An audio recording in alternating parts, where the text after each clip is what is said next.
If you've done any research on sex addiction, you're going to see a wide range of numbers. In this video, I want to show you some of the statistics based on research that has been conducted about sex and pornography addiction. Now, just so you are aware, these are all estimations. There is no way of truly knowing how much a population is looking at pornography or is struggling with a sex addiction. And it's simply because sex addictions are private in nature. Most people don't know that their friend, their spouse, their neighbor, or their family member is compulsively engaging in sexual behavior. We can guess that these numbers would be higher simply because of the privacy involved, but ultimately, we don't know.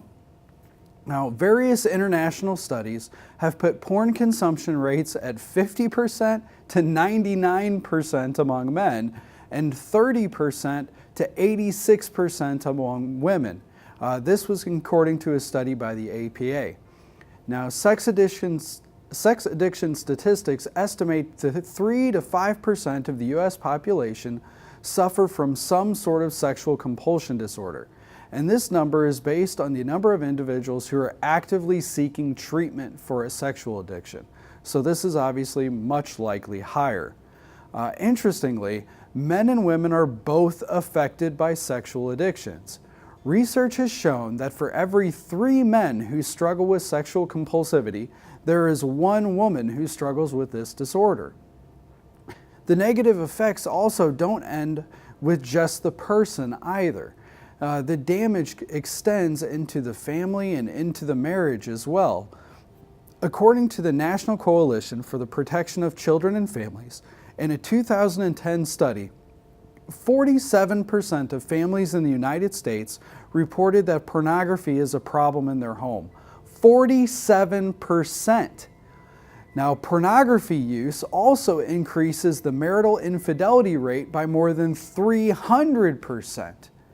And 40% of people who identified as sex addicts had lost their spouse, 58% said they suffered considerable financial loss, and about 33%, or 1/3, lost their job.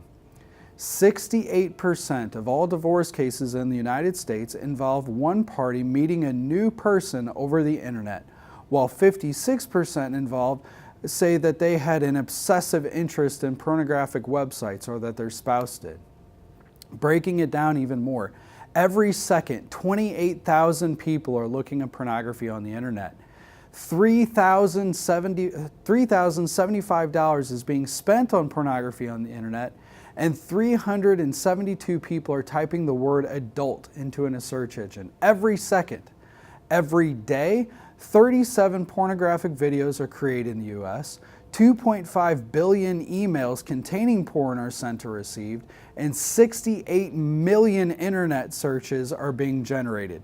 That's 25,000. 116,000 of those queries are related to child pornography. Now, here in America, about 200,000 Americans are classified as porn addicts. 40 million Americans visit pornography sites on a regular basis, and 34% of the internet users who experience unwanted exposure to pornography through ads, pop-up ads, links, or emails. 1/3 of all porn viewers here in the United States are women. So you can start to see, just simply based on statistics, this is not just a problem that you and I have struggled with. We don't know the full range, the full breadth of these numbers, but they're staggering.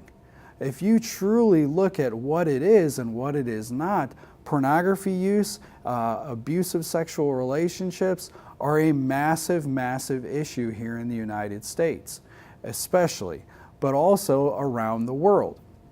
Now, what does that mean? You're not alone. You probably know someone who's also struggling in the same way.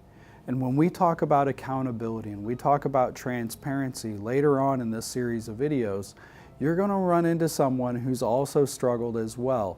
And you can help that person, one, but they may also be able to help you. You can get some accountability. You can get a community of friends or family members to support one another. You don't have to be another statistic. You don't have to be one of the many people who partake in these addictions.